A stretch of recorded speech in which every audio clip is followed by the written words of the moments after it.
The static crackled through Lieutenant Commander Marcus Hammer Rodriguez's earpiece like the sound of death itself.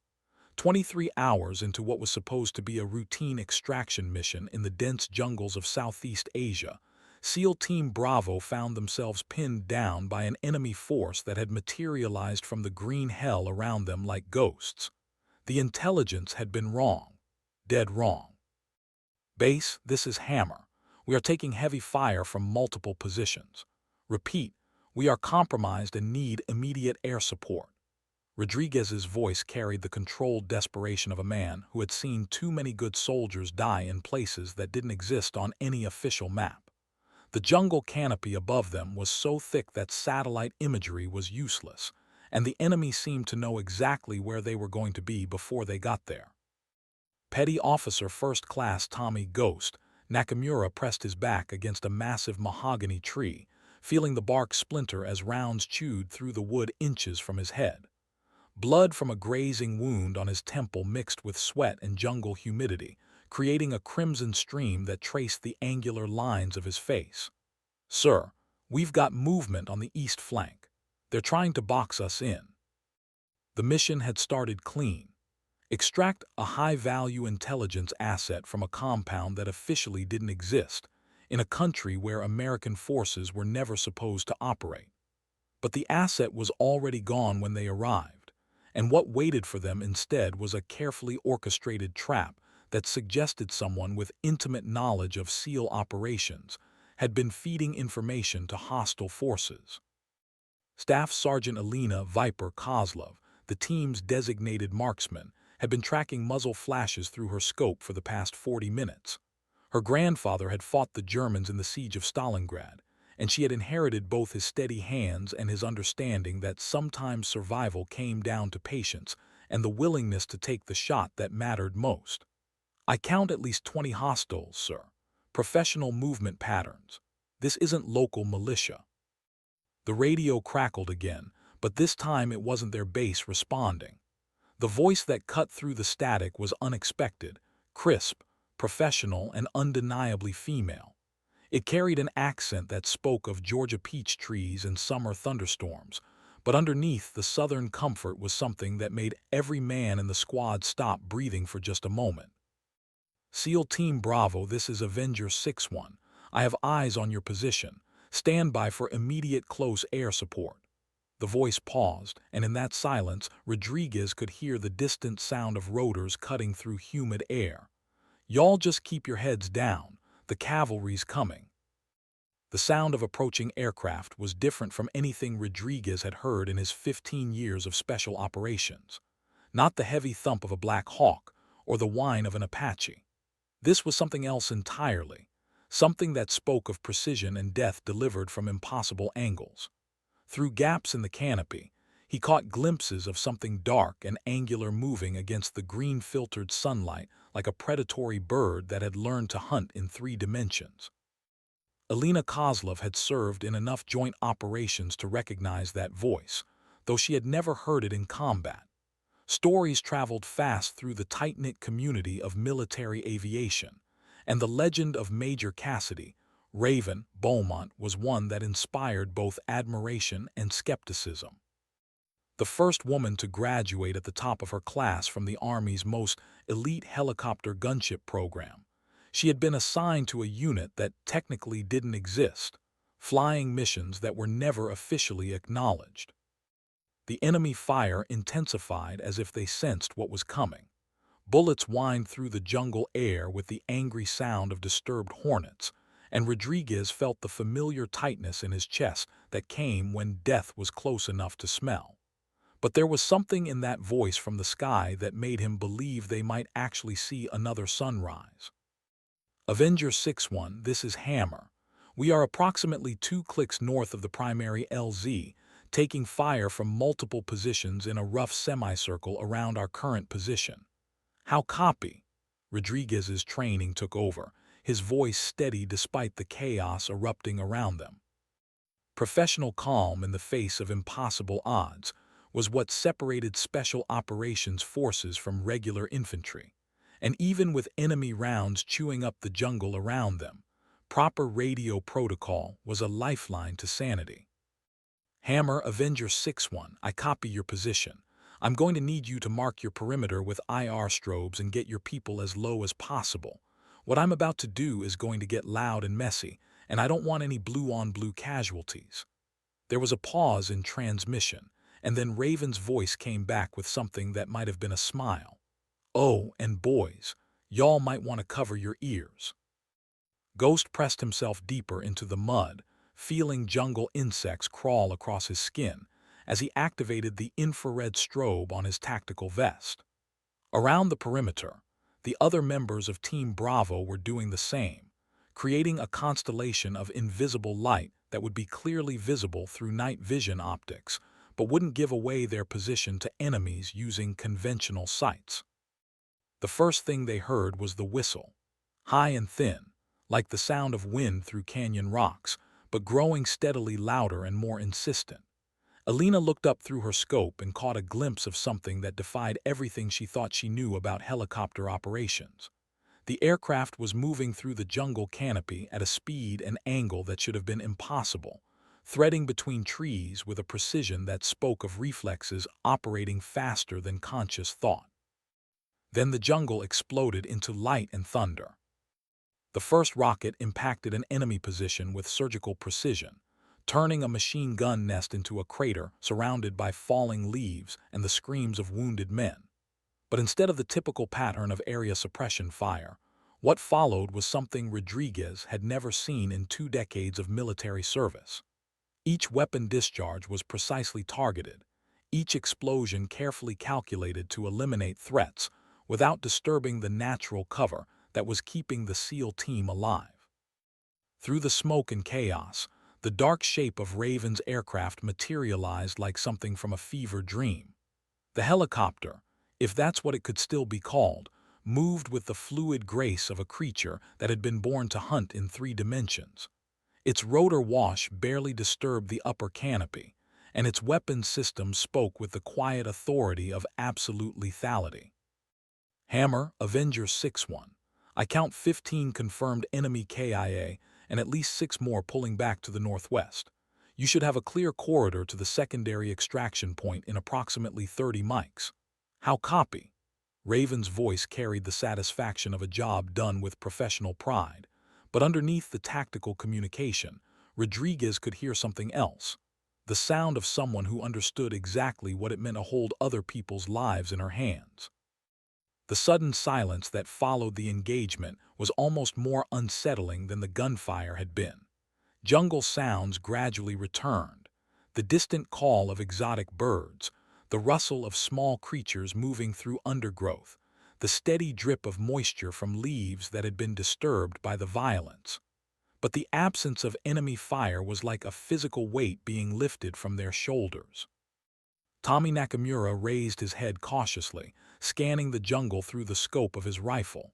Where enemy positions had been, now there were only scorch marks and the occasional piece of equipment scattered by precisely placed explosive rounds.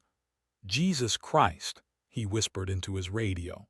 Who the hell is this pilot? The answer came not from their mysterious air support, but from Alina Kozlov, who had served in enough joint operations to know the stories that circulated through military aviation circles. That's Raven Beaumont, she said, her voice carrying a mixture of respect and something approaching awe. They say she can put a Hellfire missile through a window from 3 miles out while flying sideways through a thunderstorm. Rodriguez keyed his radio, trying to find words adequate to the situation. Avenger 6-1, this is Hammer. Outstanding work up there. We are moving to secondary extraction now. Request you maintain overwatch until we reach the LZ. He paused, searching for the right military courtesy to express what his team was feeling. Also, that was some of the finest flying I've ever seen. The response came back with what was definitely humor threading through the professional military bearing. Hammer, Avenger 6-1, Overwatch confirmed, and boys, that wasn't flying, that was just Tuesday morning in my neighborhood. There was a pause and then, y'all be safe down there, I'll keep the sky clear. As Team Bravo began their movement through the jungle toward the extraction point, Each man carried with him the memory of what they had just witnessed.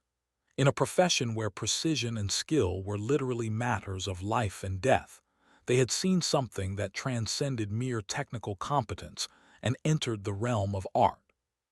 But what none of them knew yet was that Major Cassidy, Raven Beaumont, had her own reasons for being in this particular jungle, on this particular day, with enough firepower to level a small city and the skills to use it with surgical precision. The mission they were extracting from was connected to something much larger and more dangerous than any of them realized.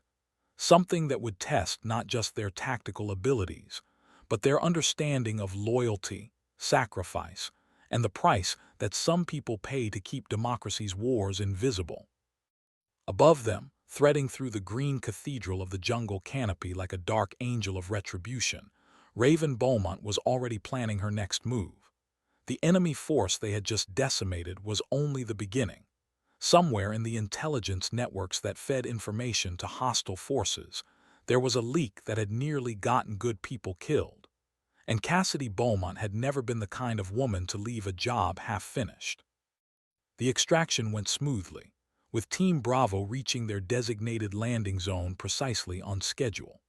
But as their transport helicopter lifted them out of the jungle and back toward friendly territory, Rodriguez found himself thinking about that voice from the sky and wondering what kind of person chose to fly alone into impossible situations with nothing but skill and firepower as backup.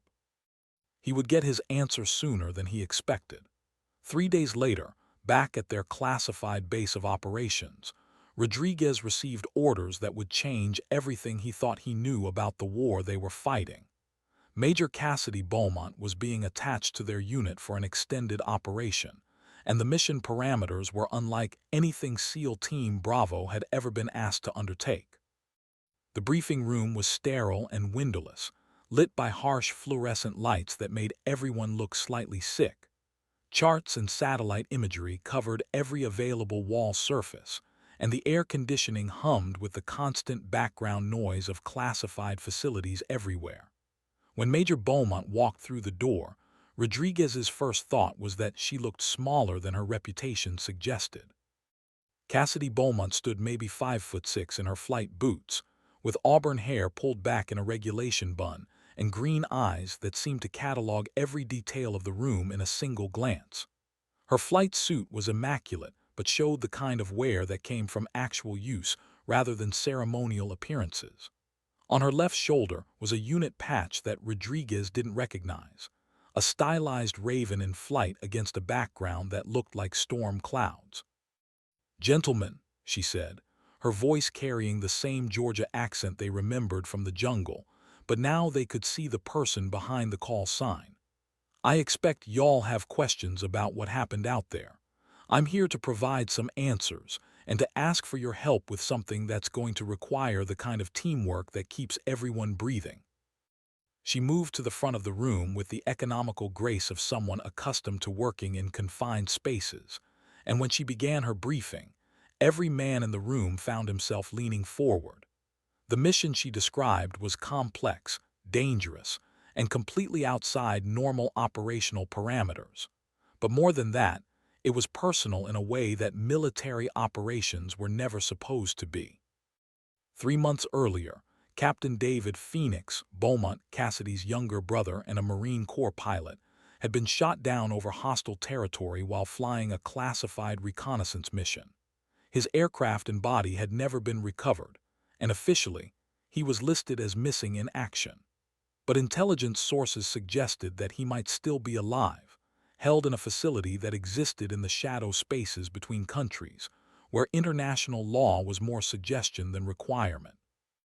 "The Pentagon won't authorize a recovery mission based on unconfirmed intelligence," Raven explained, her voice steady but with undercurrents that spoke of sleepless nights and the kind of guilt that ate away at people from the inside.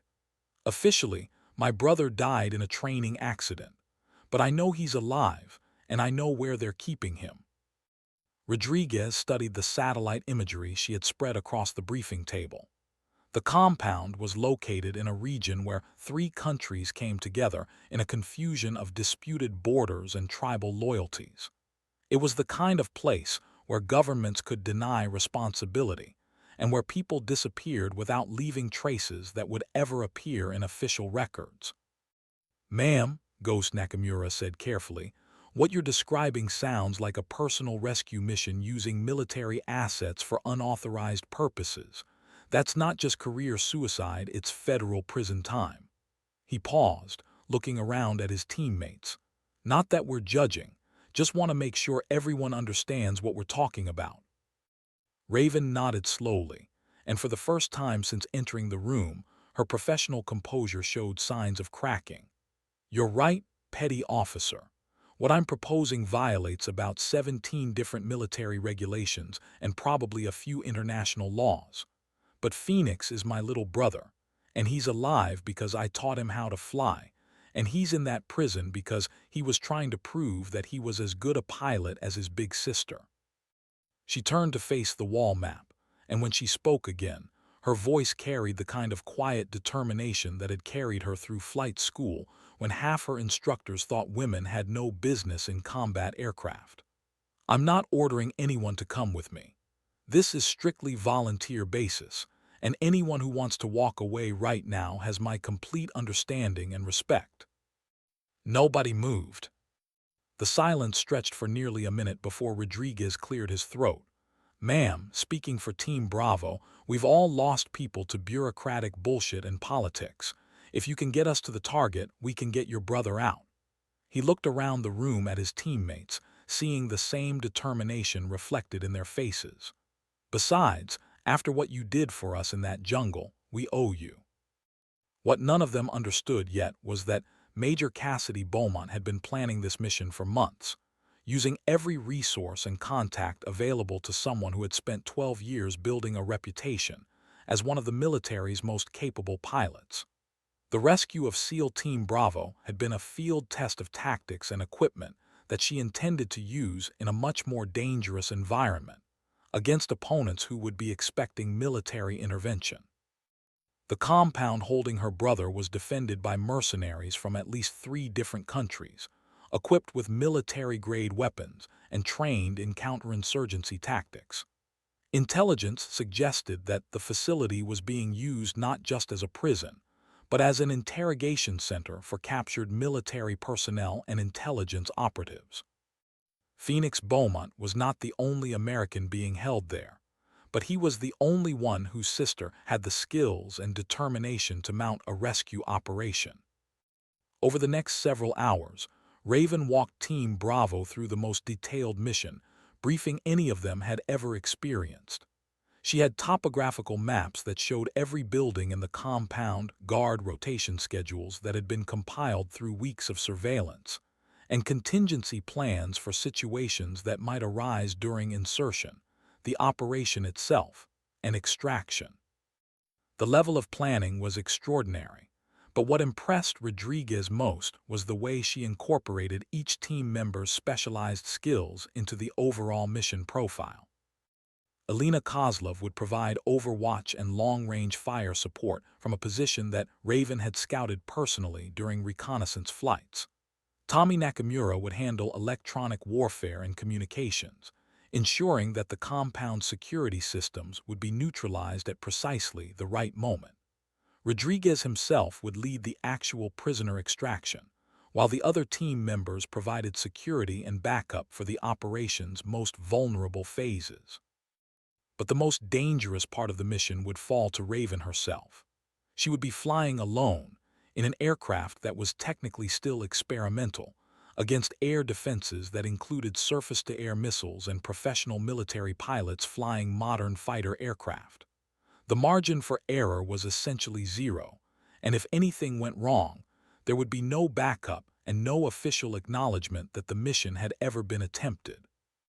"Ma'am," Rodriguez said finally, "this is either the craziest thing I've ever heard or the most brilliant. I'm honestly not sure which." He studied her face, looking for signs of the doubt or uncertainty that any rational person should be feeling. Instead, He saw the kind of calm confidence that came from someone who had already made peace with whatever consequences might follow. When do we leave? The answer was simpler than any of them expected. Tonight, Raven said. Weather conditions will be optimal, and intelligence suggests that guard rotations will be at minimum strength. We have a window of approximately 6 hours when everything aligns in our favor. She looked around the room at each team member individually. After that, we won't get another chance like this for months. As the briefing broke up and Team Bravo began preparing their equipment, Rodriguez found himself thinking about the kind of person who would risk everything for family. Military service created bonds between people that were often stronger than blood, but what Raven Beaumont was proposing went beyond professional loyalty or even personal friendship. She was willing to sacrifice her career, her freedom, and potentially her life for a younger brother who might already be dead. But there was something else in her determination that spoke to deeper currents of military culture and personal honor. Phoenix Beaumont had been shot down while flying a mission that was connected to intelligence operations, targeting the same networks that had nearly gotten Team Bravo killed in the jungle. The enemy they were facing was sophisticated, well-funded, and had access to information that suggested corruption or incompetence at very high levels of military command. This was not just a rescue mission.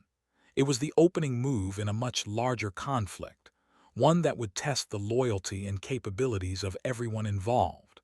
And at the center of it all was a pilot who had spent her entire career proving that she belonged in a profession that many people still believed should be reserved for men. As night fell over the classified airbase, Cassidy Beaumont stood beside her aircraft and performed the ritual checks that had become second nature over 12 years of military flying. The helicopter was a hybrid design that combined stealth technology with firepower and maneuverability, representing the cutting edge of military aviation. But for all its advanced systems and classified capabilities, it was still just a machine that would only be as effective as the person flying it. She thought about Phoenix as she worked, remembering the little boy who had followed her around their family farm in rural Georgia, pestering her with questions about airplanes and flying.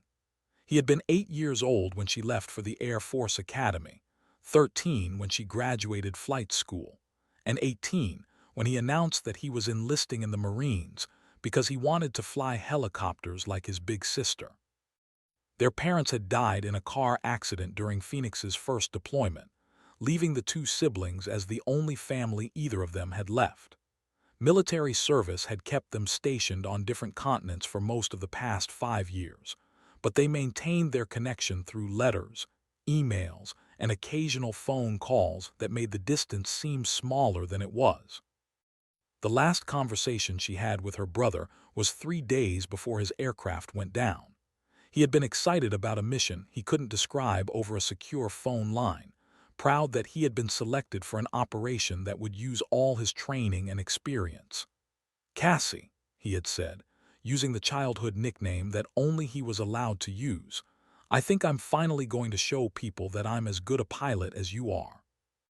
Now, as she completed her pre-flight inspection and prepared for a mission that would either bring her brother home or get them both killed, Cassidy Beaumont understood that some obligations transcended military regulations and official orders. Family was family, and in the end, that was the only authority that really mattered. Team Bravo finished their equipment checks and gathered around Raven's aircraft for final mission brief. In the harsh glare of the airfield lights, each man looked both determined and slightly apprehensive, the expression of professional soldiers who understood that they were about to undertake something that would change their lives regardless of the outcome. "Gentlemen," Raven said, her voice carrying across the flight line with absolute clarity, "tonight we're going to bring some people home. Everyone stays focused, everyone follows the plan, and everyone comes back alive. That's not a request, it's a promise." As they loaded into the helicopter and prepared for takeoff, none of them could have imagined how dramatically this mission would reshape their understanding of warfare, loyalty, and the prices that some people were willing to pay to protect the people they cared about most. The rescue of Phoenix Beaumont was just the beginning of a story that would eventually reach the highest levels of military and government leadership, exposing corruption and incompetence that had cost American lives and compromised operations around the world. But for now, in the moments before they lifted off into the darkness, they were simply a group of soldiers preparing to risk everything for one of their own. The helicopter's engine spun up to operational speed, and Cassidy Beaumont felt the familiar sense of connection with her aircraft that had sustained her through years of dangerous missions. Tonight, she would need every skill and instinct she had developed over 12 years of military aviation. The night was clear and moonless, perfect conditions for a stealth insertion into hostile territory. As they lifted off and turned toward their target, Raven allowed herself one moment of doubt about what they were attempting. Then she pushed the uncertainty aside and focused on the job ahead. Phoenix was counting on her, and she had never been the kind of person to let family down. The flight to the target area took 3 hours, with the helicopter following a route that avoided radar installations and military airfields. Raven flew with instruments only, navigating by GPS coordinates and terrain-following radar that kept them below the altitude threshold that would trigger most detection systems. Behind her, Team Bravo maintained complete radio silence, each man focused on his own preparations for the mission ahead. As they approached the compound, Raven switched to night vision optics and began her final approach. The intelligence had been accurate, guard towers were minimally manned, and patrol patterns followed the predictable schedule that had been observed during weeks of surveillance. But something felt wrong about the situation, an instinct developed through years of combat flying that warned her when tactical situations were not what they appeared to be. 2 minutes to insertion, she announced over the team's communications channel. Remember, we go in fast and quiet.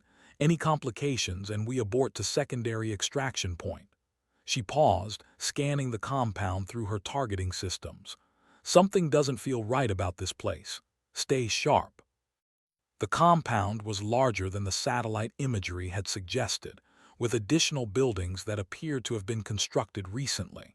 Security lighting was minimal, but thermal imaging revealed more personnel than intelligence reports had indicated.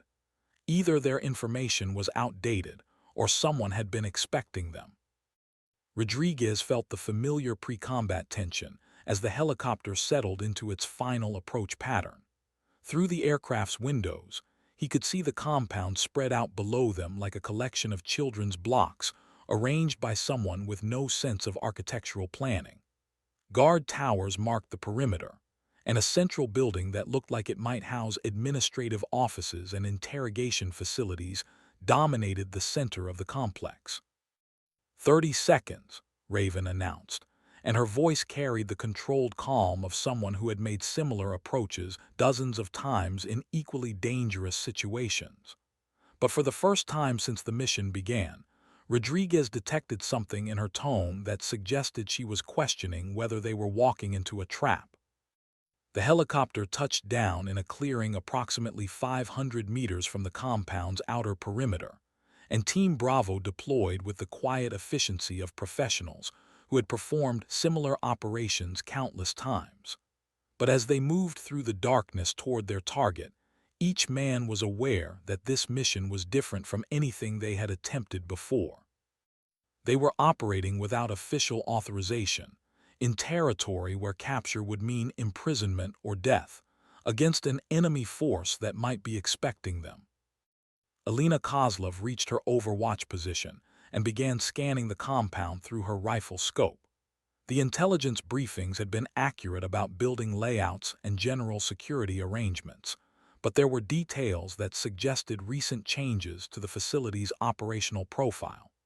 Additional vehicles were parked near what appeared to be a communications center, and thermal signatures indicated more personnel than previous surveillance had detected. "Viper to Raven," she transmitted in a whisper that barely registered over the team's communications system. "I count approximately 30 personnel instead of the expected 15.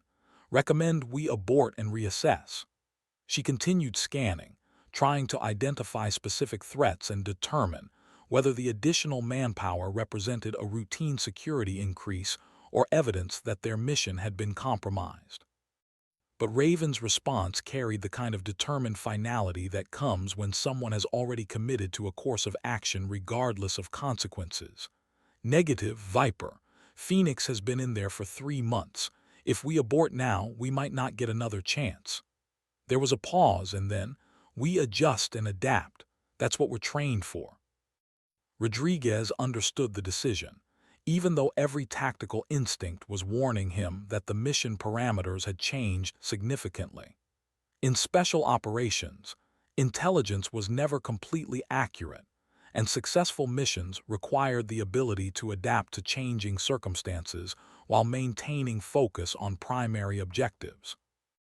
But this level of discrepancy between expected and actual conditions was unusual, and it suggested either very bad luck or a security leak that had provided advance warning of their operation.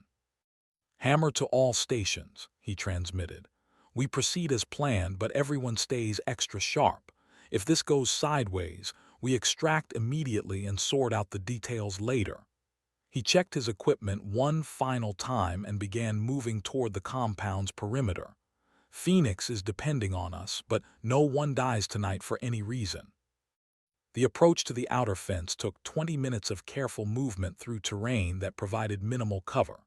Security lighting was positioned to eliminate most blind spots, but years of special operations training had taught Team Bravo how to move through hostile environments using shadows and timing that would make them effectively invisible to conventional observation. Tommy Nakamura reached the communications building that housed the compound's electronic security systems. His job was to disable alarms and surveillance equipment, while ensuring that his interference would not be detected by anyone monitoring the systems from outside the facility. The equipment was more sophisticated than intelligence briefings had suggested, including fiber optic networks and satellite communication systems that indicated funding and technical support far beyond what local mercenary groups typically possessed. "Ghost to Hammer," he transmitted after completing his initial assessment.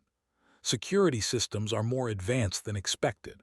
I can disable them, but it's going to take longer than planned, and there's a chance that someone monitoring from outside will notice the interruption." He began connecting bypass devices to fiber optic cables that would maintain the appearance of normal system operation while actually disabling all alarms and surveillance equipment. The additional time required for electronic warfare operations compressed the mission timeline and reduced the margin for error during the actual prisoner extraction. But Rodriguez had planned for contingencies, and Team Bravo had enough flexibility in their operational approach to accommodate reasonable changes to the tactical situation. What concerned him more was the pattern of intelligence discrepancies they were discovering. Too many details were different from what they had been told to expect. As he approached the central detention facility, Rodriguez activated his thermal imaging system and began scanning for human signatures that would indicate the location of prisoners. The building was larger than satellite photography had suggested, with multiple levels that might house additional detainees beyond Phoenix Beaumont.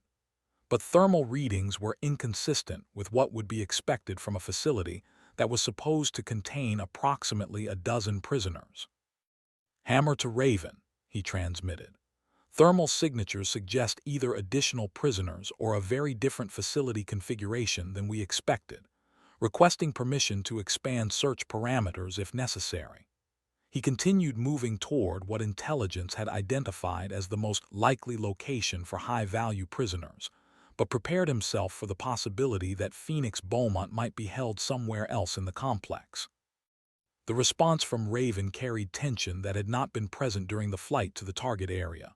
"Hammer, Raven, find Phoenix and get out. We don't have time for extended search operations, and thermal signatures might be reflecting heating systems or other equipment rather than personnel." But her voice also carried something else, the sound of someone who was beginning to understand that this mission might not proceed according to plan. Rodriguez reached the building that was supposed to house high-value prisoners and began his entry procedure. The door locks were electronic rather than mechanical, which meant that Tommy Nakamura's work on the communications building had been successful. But as he moved through corridors that should have been familiar from architectural plans, he realized that the building's internal layout was significantly different from what intelligence had provided. Instead of individual cells arranged around a central monitoring station, he found himself in a facility that looked more like a medical research laboratory than a prison. Equipment that he didn't recognize lined the walls, and the smell of chemical preservatives suggested activities that were far outside the normal scope of detention operations. This was not just a prison, it was something much worse. "Jesus Christ," he whispered into his radio. "Raven, this place isn't what we thought. It's some kind of research facility. Medical equipment, laboratories, stuff that looks like—" He paused, trying to process what he was seeing. "I think they've been experimenting on prisoners." The silence that followed his transmission lasted nearly 30 seconds before Raven responded, and when her voice came through the communications system, it carried a coldness that Rodriguez had never heard from her before. "Hammer, find Phoenix. Now, whatever they're doing in that place, we're getting him out tonight." Rodriguez continued moving through the facility, checking rooms and laboratories for any sign of American prisoners. Most of the space appeared to be devoted to equipment and research materials that he couldn't identify, but the underlying purpose was becoming increasingly clear. This was a facility designed to extract information from prisoners using methods that violated every international treaty governing the treatment of captives. In the third laboratory he searched, Rodriguez found evidence that confirmed his worst fears. Medical charts and research notes indicated that prisoners were being used as subjects in experiments designed to test the limits of human endurance and the effectiveness of various interrogation techniques. The level of sophistication suggested funding and expertise that could only come from government or military sources. But it was in the fourth room he searched that Rodriguez found Phoenix Beaumont and understood why this mission had been so important to his sister. The young Marine was barely recognizable, his body showing signs of systematic torture and medical experimentation that had continued for months. He was alive, but barely, and his condition suggested that he would not have survived much longer without intervention. "Raven, Hammer, I found him." Rodriguez's voice carried the kind of controlled fury that comes when professional soldiers encounter evidence of enemy actions that cross fundamental lines of human decency. "We need medical evacuation immediately. He's alive, but he needs hospital-level care as soon as possible." As Rodriguez began preparing Phoenix for extraction, he understood that this mission had become something much larger than a simple prisoner rescue. The facility they had infiltrated was evidence of war crimes being committed against American military personnel, and the sophistication of the operation suggested involvement by hostile governments or intelligence services. This was not just about bringing one soldier home. It was about exposing activities that threatened every American service member operating in contested regions around the world. The extraction procedure took longer than planned because of Phoenix's medical condition, and by the time Rodriguez was ready to move, the mission timeline had been extended well beyond safe parameters. But as he lifted the unconscious Marine onto his shoulders and prepared to carry him out of the facility, he knew that some things were worth any risk. "Hammer to all stations," he transmitted. "I have Phoenix, and we are moving to extraction point now. Raven, we're going to need that medical evacuation as soon as possible." He began moving through the facility toward the exit, acutely aware that their extended time on target had increased the probability of detection by security forces. Elena Kozlov maintained overwatch as Team Bravo began their movement toward the extraction point, but thermal imaging was showing increased activity around the compound's perimeter. Additional vehicles were arriving, and personnel were deploying in patterns that suggested someone had become aware of the intrusion. The window for clean extraction was closing rapidly. "Viper to all stations," she transmitted. "Multiple vehicles approaching compound from Eastern Approach Road. Estimate 15 to 20 additional hostiles arriving within 5 mics." She continued scanning through her rifle scope, trying to determine whether the new arrivals represented routine security rotation or a response to their presence. "Recommend immediate extraction before situation deteriorates further." But as Team Bravo moved through the darkness toward their helicopter, they discovered that their escape route had been compromised. Floodlights suddenly illuminated the landing zone, and the distinctive sound of aircraft engines indicated that their extraction point was no longer secure. Someone had been expecting them, and what had been planned as a covert rescue mission was about to become a running firefight against superior numbers in hostile territory. "Raven to all stations," Cassidy Beaumont's voice cut through the tactical communications with absolute authority. "Primary extraction point is compromised. Move to secondary LZ and prepare for combat extraction." There was a pause, and then her voice returned with something that sounded like satisfaction. "And gentlemen, now you get to see why they call me Raven."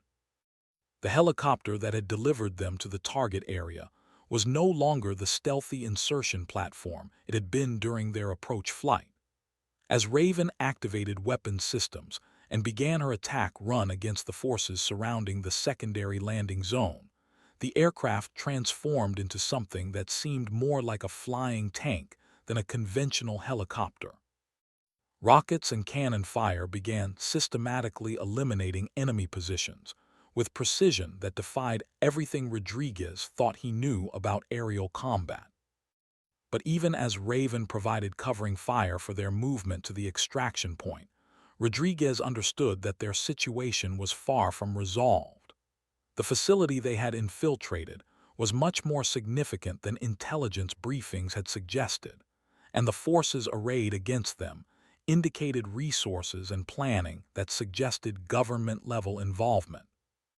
This mission was going to have consequences that extended far beyond the rescue of one Marine, regardless of whether they successfully extracted or were captured. As Team Bravo reached the secondary landing zone and prepared for extraction under fire, Phoenix Beaumont regained consciousness for the first time in weeks. His eyes opened slowly, focusing on the face of the SEAL who was carrying him through darkness punctuated by explosions and gunfire. When he spoke, his voice was barely audible above the sound of combat, but his words carried perfect clarity. "Tell Cassie," he whispered, "tell her they know everything. They knew we were coming." And in that moment, Rodriguez understood that their rescue mission had actually been something much more dangerous.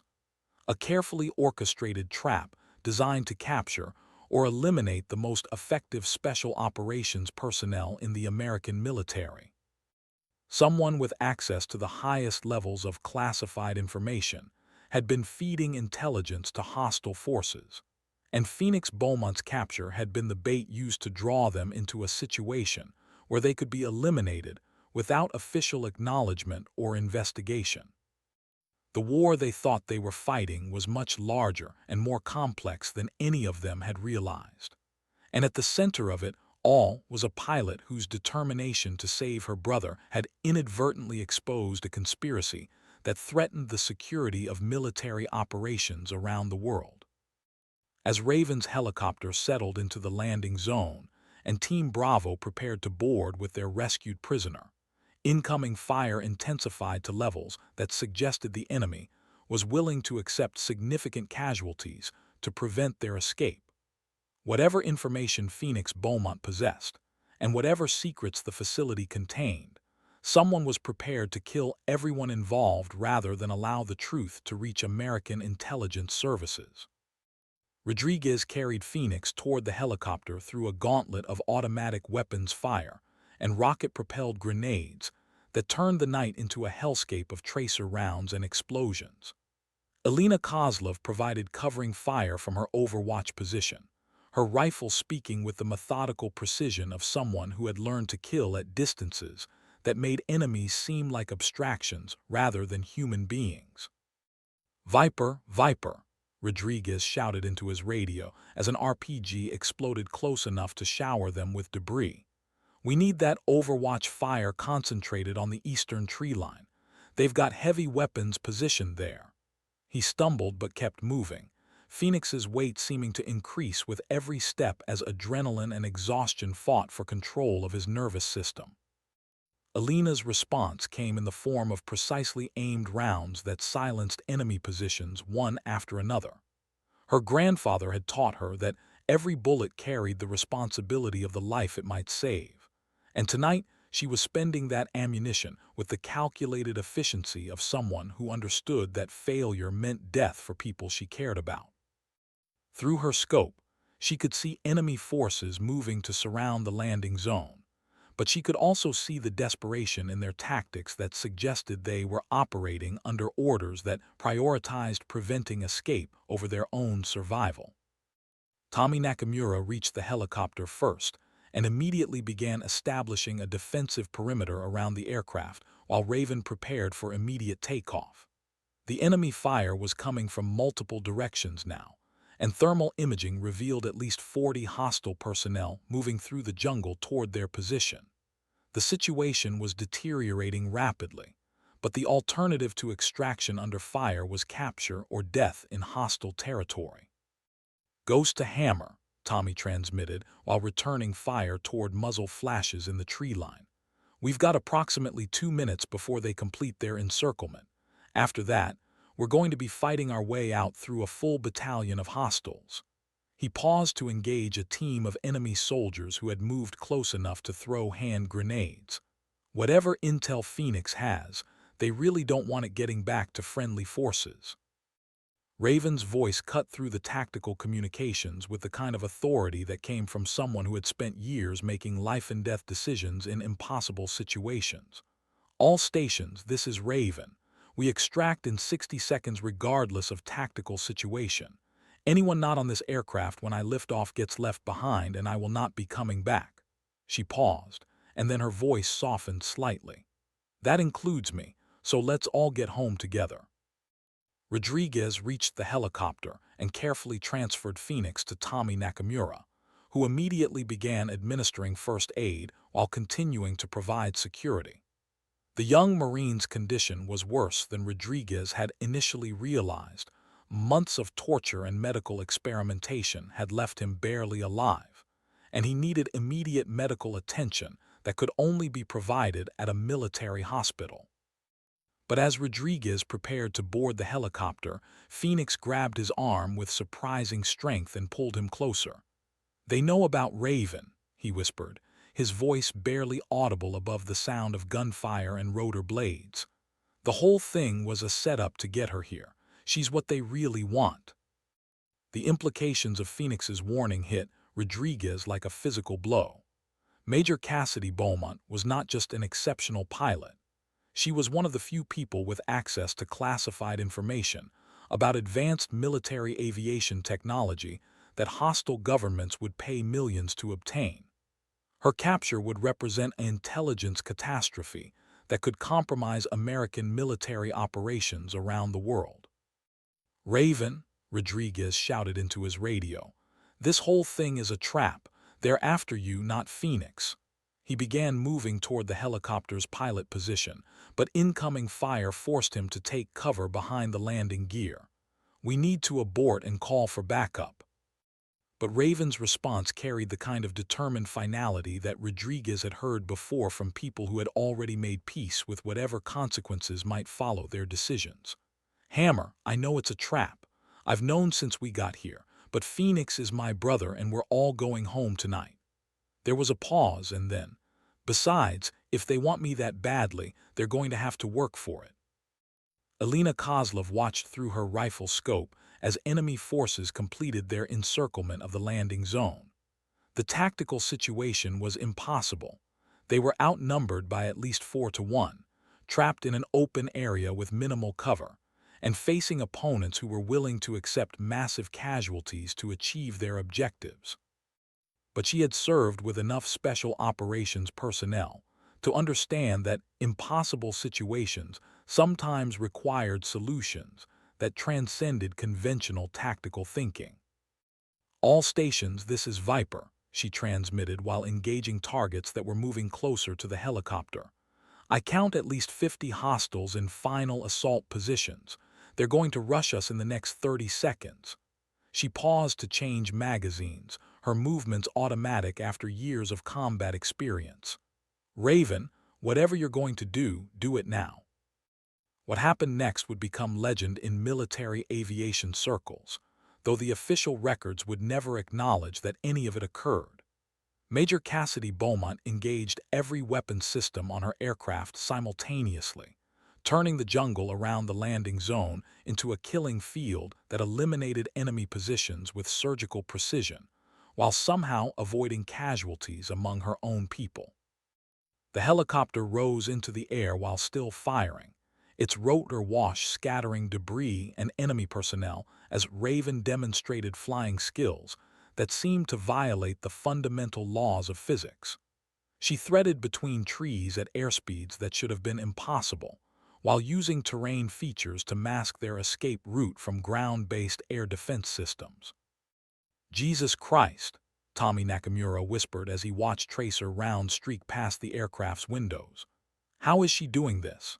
He continued administering first aid to Phoenix while trying to process what he was witnessing. The helicopter was moving through three-dimensional space with the fluid grace of something that had been designed by people who understood aerial combat at a level that transcended mere technical competence. But even as they cleared the immediate danger zone, Rodriguez understood that their extraction was far from complete. The facility they had infiltrated was much more significant than anyone had realized, and the forces arrayed against them suggested resources that could only come from government-level intelligence services. Phoenix's rescue had exposed something that threatened American military operations around the world, and people with access to enormous resources were prepared to kill everyone involved rather than allow that information to reach friendly forces. "Raven," Rodriguez said into the intercom system that allowed communication between crew positions. "We need to talk about what Phoenix told me. This mission was compromised before we started, and there are implications that extend far beyond getting your brother back." He looked toward the pilot's position, seeing only the back of her helmet as she concentrated on navigation through hostile airspace. Her response came after a pause that suggested she was processing information that confirmed things she had already suspected. "Hammer, I know more about this situation than I told you during the mission briefing. Phoenix wasn't just shot down. He was captured while investigating intelligence leaks that have been getting American personnel killed for the past 6 months." She paused, making a course correction that took them away from known air defense installations. "That facility we just hit was being used to extract information from captured American intelligence operatives. Phoenix was just the most recent acquisition." The revelation that their mission had been connected to a much larger intelligence operation changed everything Rodriguez thought he understood about what they had accomplished.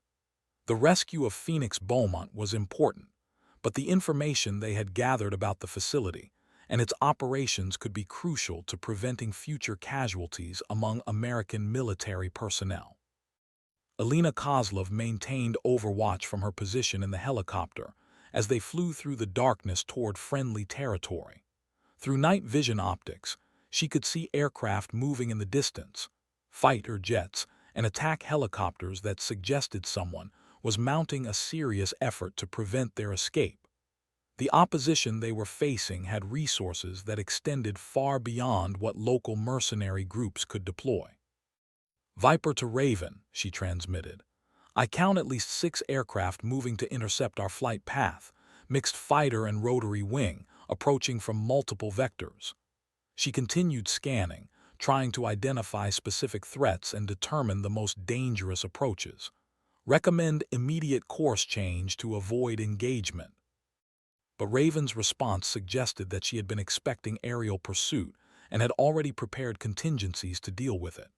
Viper, Raven, I see them. Everyone hold on tight. We're about to find out if this aircraft can do everything the engineers claimed it could. There was a pause, and then her voice returned with something that sounded like anticipation. And if anyone's been wondering what 20 years of flight training looks like, you're about to get a demonstration. What followed was an aerial engagement that defied everything Rodriguez thought he knew about helicopter combat capabilities. Raven engaged multiple enemy aircraft simultaneously, while maintaining course toward friendly territory, using tactics that seemed to blend conventional aviation with something approaching artistry. Her weapons system spoke with deadly accuracy, while she maneuvered through three-dimensional space in ways that made pursuing aircraft seem clumsy and predictable. The first enemy fighter that engaged them discovered that the helicopter they were pursuing was equipped with air-to-air missiles and electronic warfare systems that had never appeared in any official military inventory. The pilot's final transmission was a confused report about encountering aircraft capabilities that exceeded anything in intelligence databases before his communication was terminated by a missile strike that left no debris large enough to identify. "Holy shit," Tommy Nakamura breathed as he watched enemy aircraft fall from the sky around them. "What kind of helicopter is this?" He had served in enough joint operations to be familiar with most American military aircraft, but what they were flying in seemed to represent technology that was years ahead of anything he had seen before. Raven's response came while she engaged two more enemy aircraft with weapons systems that seemed to operate independently of her direct control. "Ghost, what you're sitting in is the reason they wanted to capture me instead of just killing me. This aircraft represents about $10 billion of research and development, and there are exactly 3 of them in existence." She paused to execute a maneuver that brought them behind an enemy helicopter that had been trying to achieve a firing position. If hostile intelligence services could reverse engineer this technology, it would compromise American air superiority for the next 20 years. The implications of what she was telling them began to sink in as Rodriguez watched the aerial battle continue around them. Major Cassidy Beaumont was not just an exceptional pilot. She was a test pilot for aircraft technology that represented the cutting edge of American military aviation. Her capture would have provided hostile governments with access to classified information that could shift the balance of power in contested regions around the world. But more than that, her willingness to risk exposure of classified technology in order to rescue her brother demonstrated the kind of personal loyalty that had sustained American military forces through decades of conflicts in places that most citizens would never know existed. She had chosen family over security classifications, and in doing so, had inadvertently exposed an intelligence operation that threatened American lives. As they cleared hostile airspace and began their approach to friendly territory, Phoenix Beaumont regained consciousness long enough to provide crucial information about what he had discovered before his capture. The intelligence leaks that had been getting American personnel killed were coming from someone with access to the highest levels of military planning, and the facility where he had been held was just one part of a much larger operation designed to extract information from captured American operatives. "Cassie," he whispered, using the childhood nickname that only he was allowed to use. "They know about the aircraft development program. They know about the stealth modifications and the weapons systems. Someone has been feeding them classified information for months." He paused, struggling to remain conscious long enough to complete his report.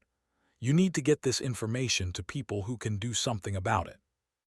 Rodriguez understood that their rescue mission had accidentally uncovered something much more significant than anyone had realized. The intelligence leaks that Phoenix had been investigating were connected to the facility where he had been held, and both were part of a coordinated effort to compromise American military operations around the world. The people responsible had resources that suggested government-level involvement, and they were prepared to kill anyone who threatened to expose their activities. As Raven brought her aircraft in for landing at their classified home base, Medical personnel were already waiting to provide emergency treatment for Phoenix. But Rodriguez knew that the medical attention, while crucial, was only the beginning of what would follow their return. The information they had gathered during the rescue mission would trigger investigations that could reach the highest levels of military and government leadership. "Raven," he said as the helicopter settled onto the landing pad. "What happens now? We've got evidence of intelligence leaks, war crimes being committed against American prisoners, and classified aircraft technology that's been exposed during an unauthorized mission." He looked toward the pilot's position, where Cassidy Beaumont was completing her post-flight procedures with the methodical precision that had kept them alive through an impossible situation. Her response came as she removed her helmet and turned to face the team that had risked everything to help her rescue her brother.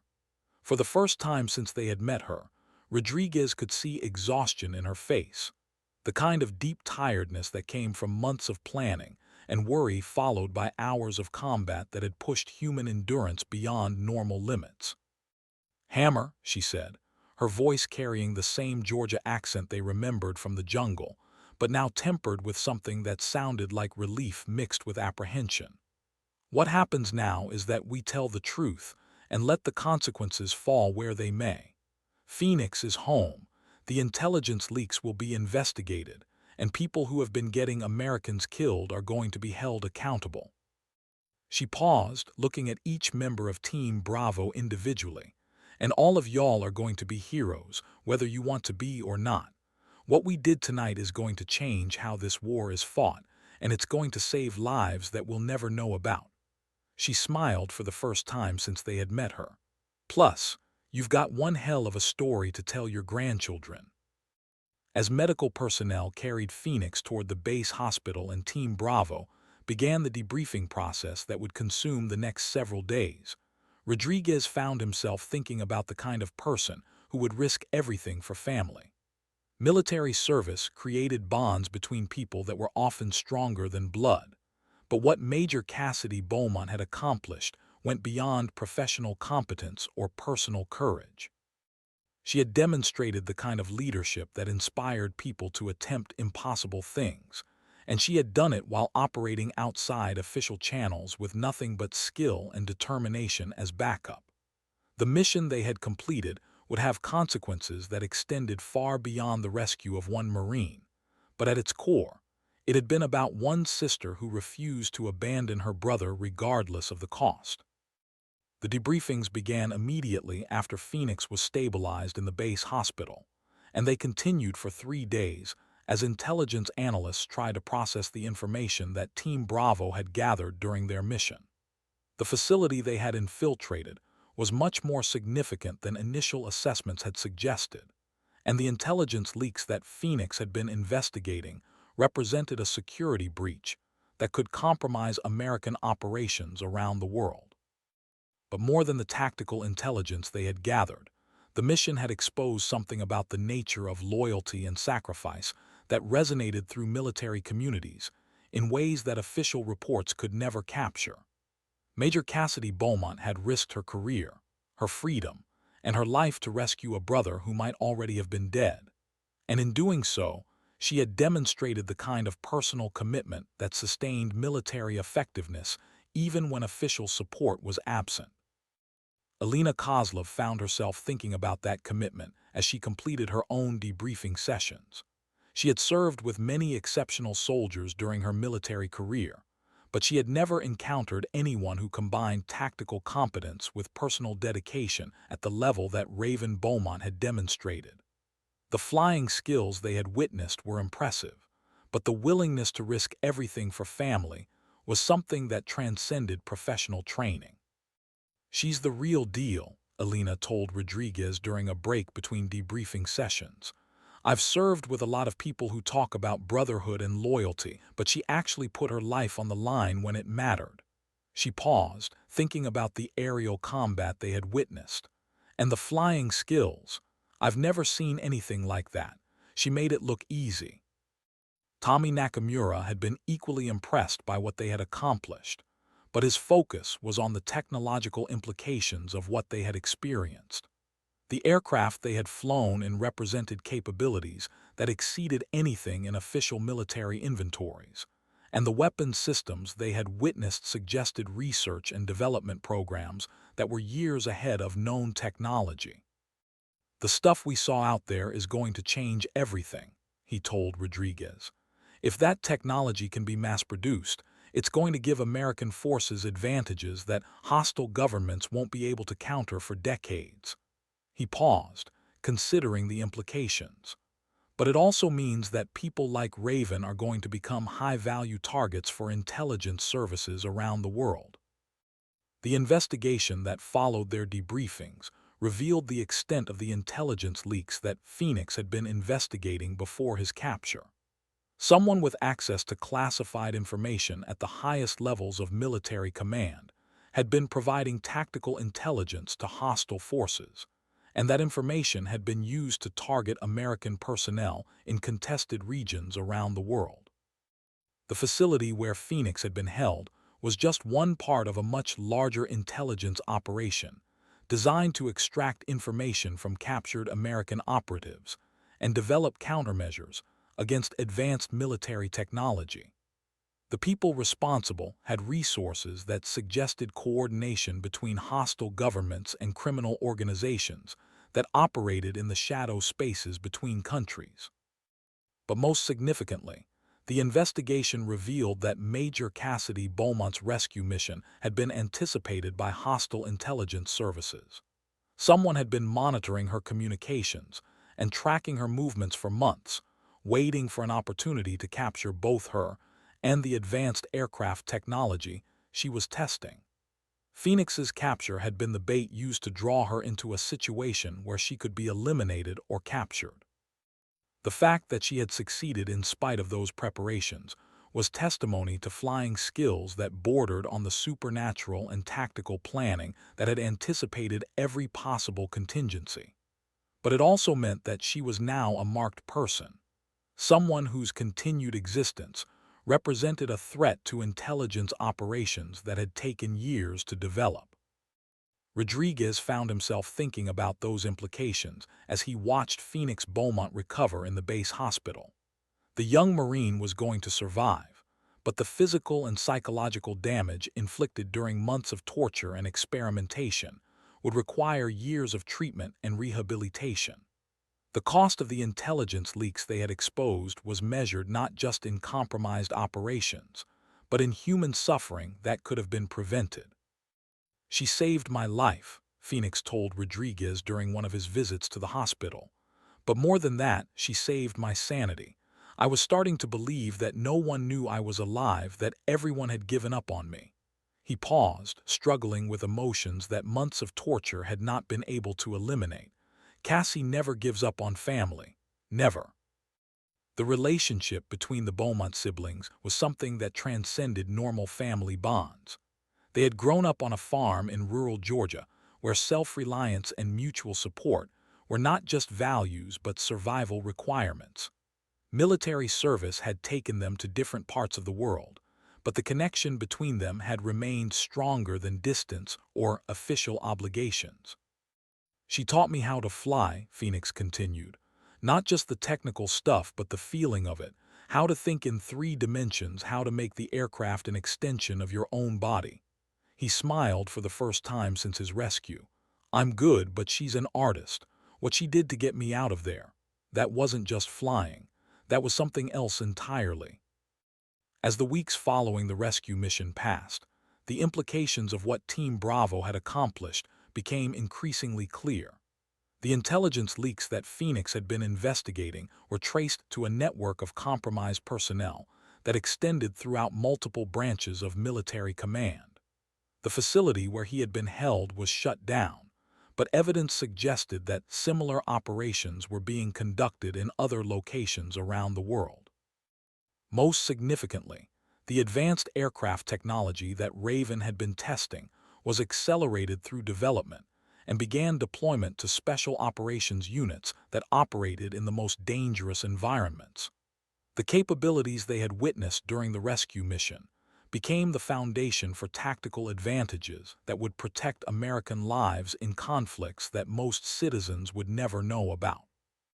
But the personal cost of the mission was something that official reports could never adequately capture. Major Cassidy Beaumont had exposed herself to dangers that would follow her for the rest of her military career, and Team Bravo had risked their lives for someone they barely knew, because they understood that loyalty and family were values that transcended official obligations. Rodriguez found himself changed by what they had experienced. He had served in special operations for 15 years and had participated in missions that tested the limits of human endurance and courage. But the rescue of Phoenix Beaumont had shown him something about the nature of sacrifice that went beyond professional duty and entered the realm of personal commitment that sustained people through impossible circumstances. "She's the kind of person the military is supposed to produce," he told his wife during a rare phone call home. "Someone who understands that the real mission is protecting the people you care about and who's willing to risk everything when it matters." He paused, thinking about the aerial combat he had witnessed. "And the skills. I've never seen anything like it. She made the impossible look routine." The official recognition that followed the mission was necessarily limited by security classifications that prevented public acknowledgement of what had been accomplished. But within military communities, the story of Major Cassidy Beaumont's unauthorized rescue mission became legend. A reminder that some obligations transcended official orders and that exceptional people were capable of extraordinary things when family was at stake. Alina Kozlov received a promotion and assignment to a specialized unit that worked with advanced aircraft technology, similar to what they had experienced during the rescue mission.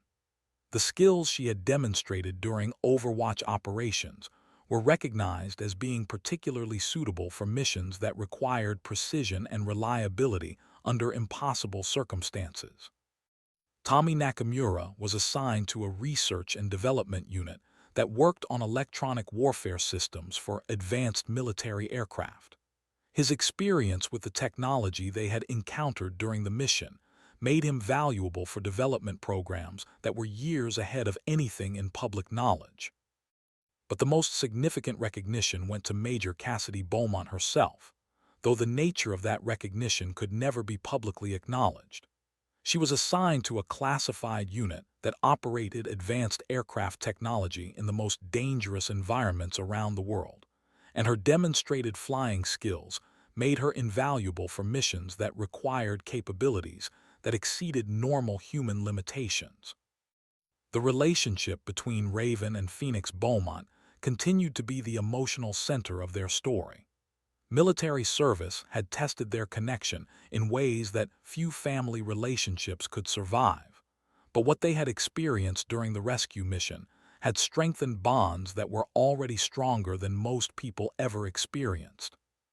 "I'm proud of her," Phoenix told Rodriguez during his final week in the hospital before being transferred to a rehabilitation facility.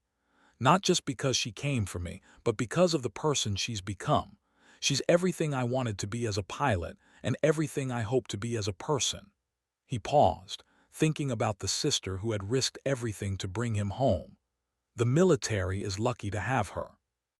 As Team Bravo prepared to return to operational status and begin new missions that would take them to different parts of the world, Rodriguez found himself thinking about the nature of leadership and the qualities that inspired people to attempt impossible things. Major Cassidy Beaumont had demonstrated skills that bordered on the supernatural, but more than that, she had shown the kind of personal commitment that made other people willing to risk their lives for her objectives. "She changed us," he told Alina Kozlov during their final debriefing session. "Not just because of what we saw her do, but because of why she did it. Family matters, loyalty matters, and sometimes the most important missions are the ones that never appear in official reports." The war they were fighting was much larger and more complex than any of them had initially understood, but at its core, it was about protecting the people and values that made their service meaningful. Major Cassidy Beaumont had reminded them of that truth, and in doing so, she had made them better soldiers and better people. As she prepared for her next assignment, another classified mission in another part of the world, where American interests were threatened by hostile forces, Raven Beaumont allowed herself a moment of satisfaction about what they had accomplished. Phoenix was safe. The intelligence leaks had been exposed, and people who had been getting Americans killed were being held accountable for their actions. But more than that, she had demonstrated that some obligations transcended official orders, and that family was worth any risk. The price she had paid in terms of exposure to hostile intelligence services and the dangers that would follow her for the rest of her career was something she had accepted willingly. Phoenix was her little brother, and bringing him home had been the only choice that mattered. The sky above the classified airbase was clear and starlit as Raven completed her pre-flight inspection and prepared for takeoff. Somewhere in the darkness, hostile forces were planning operations against American interests, and people with advanced military technology were the only thing standing between those threats and the lives of people who would never know how close they had come to danger. She thought about Phoenix as she completed her equipment checks, remembering the little boy who had followed her around their family farm, asking questions about airplanes and flying. He was going to recover from what had been done to him, and someday he would return to flight status and continue serving his country. The connection between them had been tested by circumstances that few people ever faced, but it had emerged stronger than before. As she lifted off into the darkness and turned toward her next mission, Major Cassidy Beaumont carried with her the knowledge that she had passed the only test that really mattered. Family was family, and she had proven that some bonds were stronger than fear, stronger than official obligations, and stronger than the dangers that came with service in the most elite units of American military forces.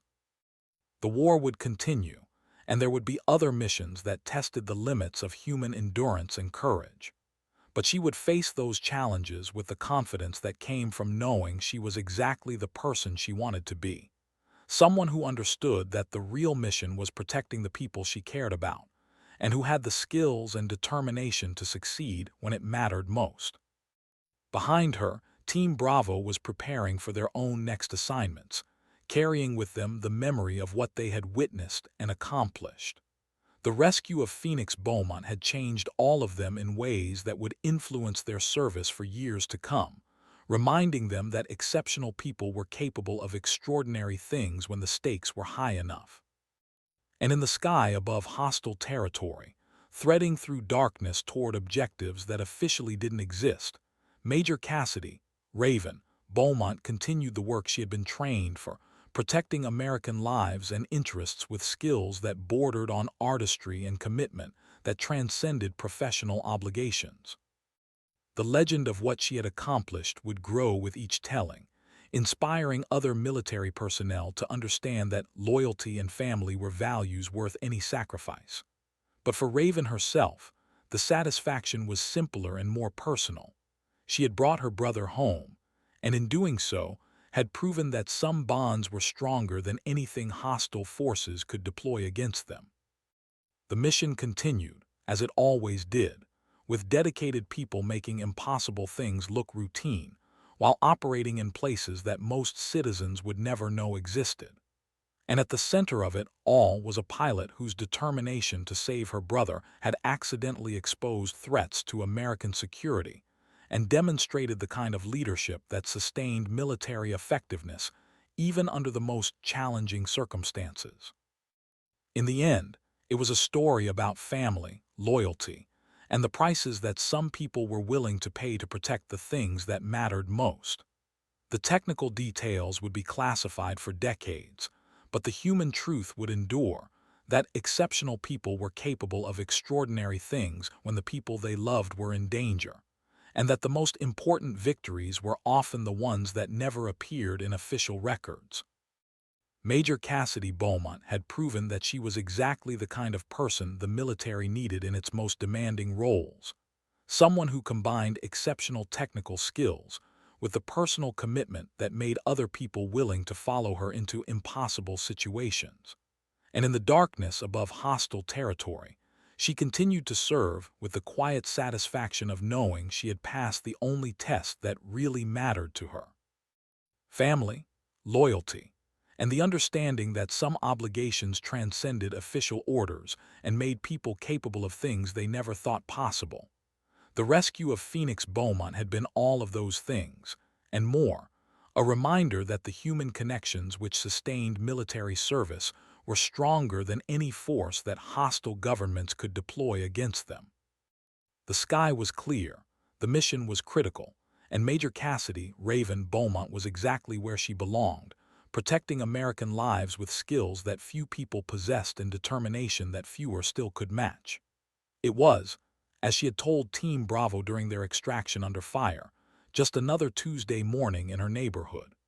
But it was also something much more significant, proof that the values which sustained American military service were stronger than any challenge they might face.